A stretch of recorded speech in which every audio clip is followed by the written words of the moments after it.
Good afternoon, my friends. This is Paul, and today I'm going to be re-reviewing to you Super Smash Bros. Melee for the GameCube, this time with video footage. One of the questions I kept asking myself over and over again when determining if I had replayed this game enough is, when do you stop for a game that has no definitive ending and no clear end structure? Smash Bros. Games are designed to be practically infinitely replayable, and in the case of Super Smash Bros. Melee, there are some really hard challenges and unlock conditions for hidden characters and stages that aren't clearly spelled out, so you'd have to look online just to figure out if you got everything necessary. Not only that, but my brothers and I have spent countless hours on this game over the years, and we'll still even occasionally replay it when we don't feel like playing the other Smash games, or if this game happened to excel in a particular area.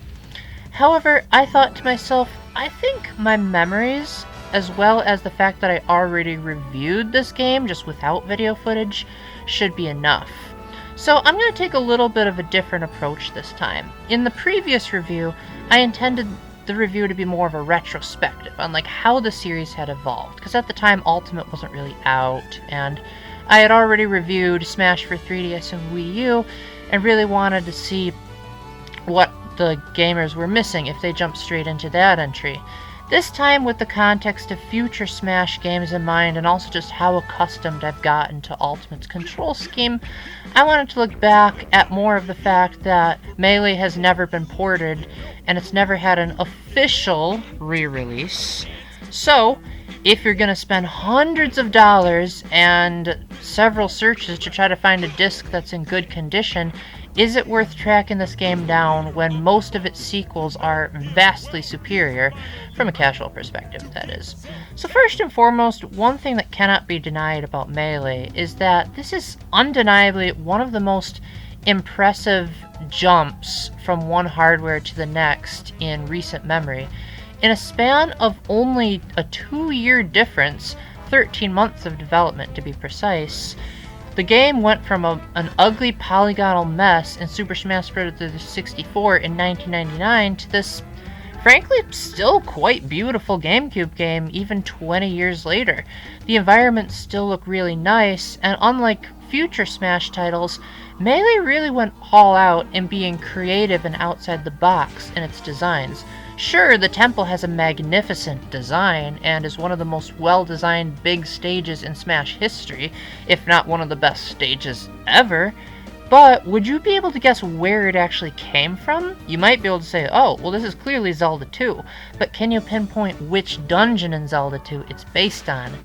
I didn't think so. There have been some theory videos talking about what dungeon it's emulating, but I highly doubt that was the intent of the creators, and they just wanted to take the general concept of, let's make a Zelda 2 dungeon into a stage.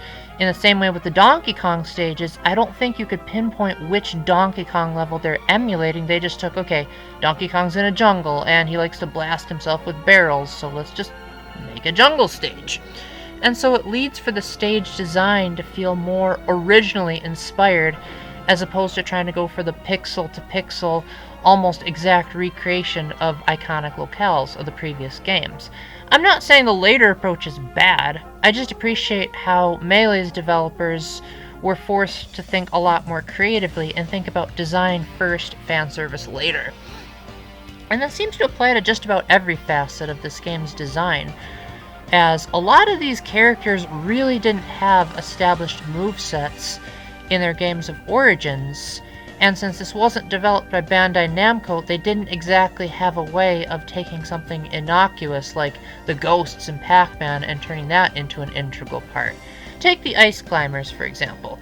The Ice Climbers, all they really did was jump and hammer, and their game of origin really wasn't that good. So good, in fact, there hasn't even been a sequel to it. What did Sakurai do? He took the concept of the 2-player mode and thought, what would regular Ice Climbers in real life do, and made it into a moveset. Mr. Game & Watch is also another great example of taking a character who is literally just a bunch of LCD animations and turning it into a whole moveset. You could say Melee might be perhaps one of the most ambitious games in the series in terms of how it gets away with taking so little from the source material and making so much out of it. However, I can't deny that when revisiting this game, it was definitely an exercise in pain to return to this. And even though I eventually kinda got used to the controls and how really twitchy they are compared to the more forgiving nature of the later games, there is so much that you have to be absolutely precise on if you want to succeed. You have to have pin-perfect accuracy if you want to get past the later challenges. Not to mention the fact that because this game only had a 13-month development, while it's impressive what they could do, there's plenty of other things that are just baffling when you look back at it. There are plenty of special modes you can do, but why would anyone want to play single button melee? It seems like that would make the game less accessible to newcomers. Also, do you even understand what you're doing in bonus melee, which awards you based on style? Isn't style kind of a subjective thing?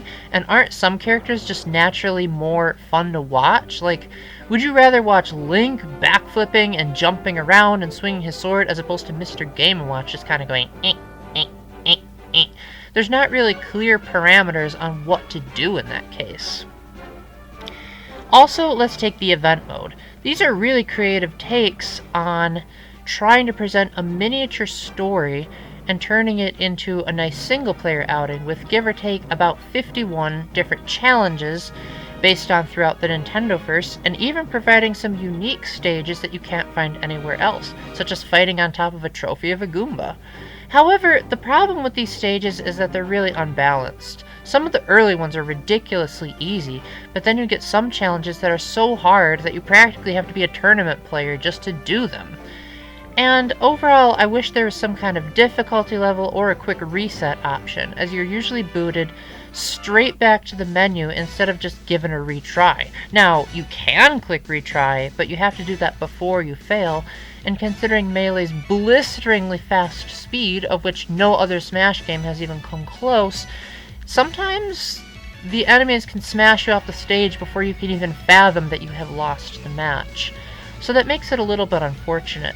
Adventure mode at least fares a little bit better, as there are 5 different difficulty levels, and you can choose between 1 to 5 different lives. So even if you play on the hardest difficulty, you can still give yourself several lives. However, the problem with adventure mode is that it's too samey. While there are some hidden opponents and challenges that can appear if you play on certain difficulty levels or complete a stage under the right time limit, the fact remains that it's still pretty much the same for every character. Every single character goes through the Mushroom Kingdom. Every single character has to face Mario and Peach, and sometimes Luigi, on Peach's castle. And at first, this isn't a bad thing. But once you realize that you have to beat this with every character if you want their character trophies, then it can become a bit tedious. Now, to be fair, World of Light also has the same structure every time you play it, but that mode was actually huge. Adventure mode doesn't really have a set storyline. It kind of just thrusts you from one creative challenge to another, with not really a whole lot of logical sense as to how you got from place to place, with the exception of possibly flying Samus's airship out of the Brinstar escape sequence to get to Green Greens. But even that's a real stretch of the imagination. It is a lot of fun to play through familiar locales in a Smash setting, such as running through the Mushroom Kingdom and jumping on Goombas and Koopa Troopas and seeing a Mario Golf stage in the background if you look really closely, or navigating through a Zelda dungeon full of Octoroks, Like-Likes, and Redeads, but that statement isn't applied to every character. Wouldn't it have been nice if, for example, we had gone through the first level of Kirby's Dream Land, or maybe got to relive one of the memories in Onett? Also, why is it that the Ice Climbers, you have to go through their Ice Climber stage, but you don't get to do like what Popo does in his target test, where you get to play through the first level of Ice Climber with the melee mechanics? I just wish all of the characters had gotten the same treatment as the others, or if there was more of a way for, say, the secret characters to have fan service. Wouldn't it have been really cool if, say, Marth and Roy got a Fire Emblem-themed romp, where you fought off against Fire Emblem soldiers? Maybe that was too technically demanding for the time period, but that would have been really cool. There's also the target tests, which do a great job of testing your character's individual abilities to try to hit the targets based on what special moves they have. But the problem there is that a lot of them also feel a bit unbalanced. Some of them feel really hard, and others are like, well, that's it? That was hardly a challenge.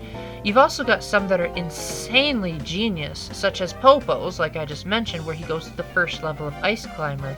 But then you've got some like Donkey Kong's, which don't even take place in a jungle. They just have the girder backdrop that you had in the original Donkey Kong, but his is so easy. It lacks the challenge and the fun of the Donkey Kong Country games.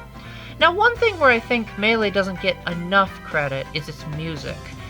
Apparently the group that performed Melee was a really small, passionate music company called Orchestra Melee, and a lot of the tracks were either fully orchestrated or they had very impressive instrumentation for its time, especially considering the Nintendo 64 was incapable of having real instruments.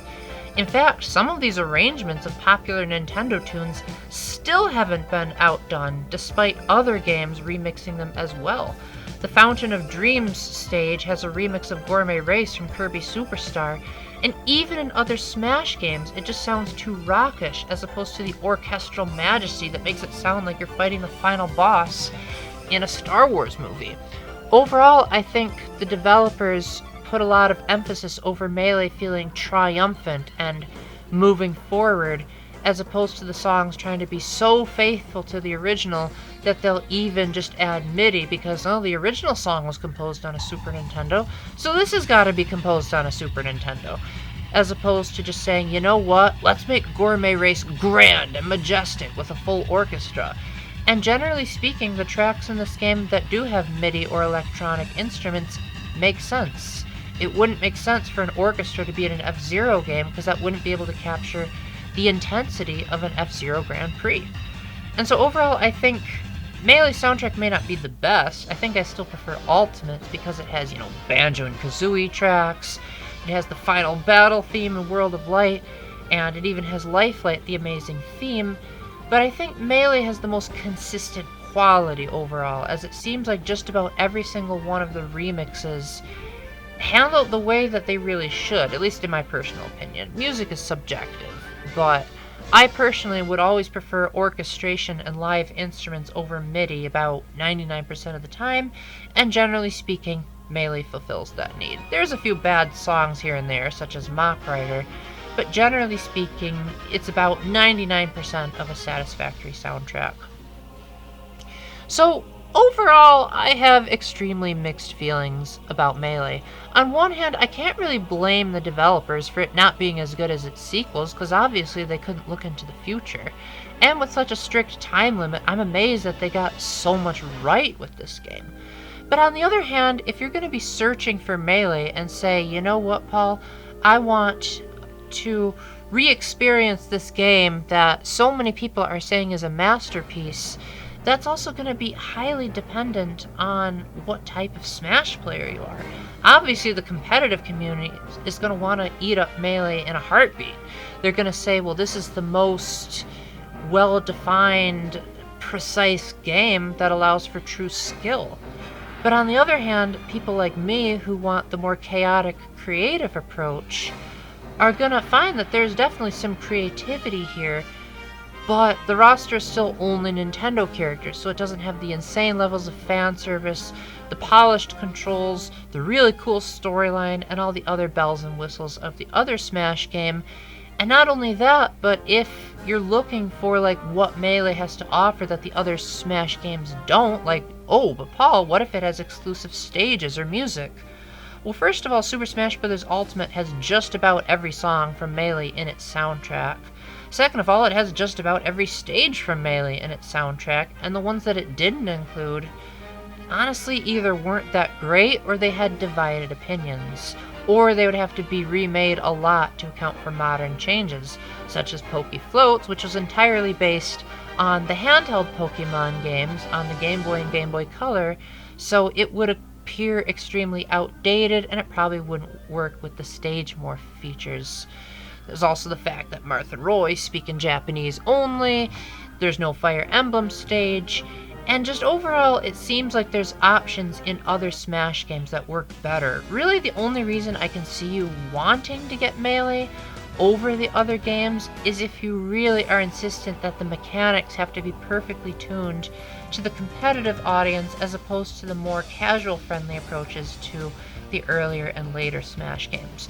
So I would say only if you're a die-hard competitive fan would you even want to consider picking up Melee, unless, I don't know, you're curious about the trophies and you want the historical significance of the game. But even then, nowadays you can just, I don't know, Google, or in my case, Yahoo, the facts for a lot of these characters, so you don't technically need the trophies, and you can also just look up a list of the trophies on the internet and read their descriptions.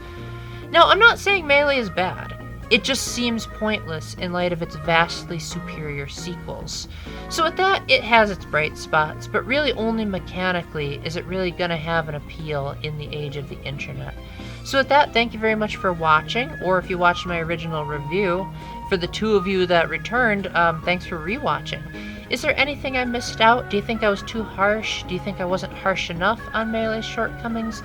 Let me know in the comment section, and until the next time, keep the faith, stay epic, God bless, and I really hope that there can be a day when the competitive and casual communities can learn to work together and not consider each other to be the bane of each other's existence. Bye!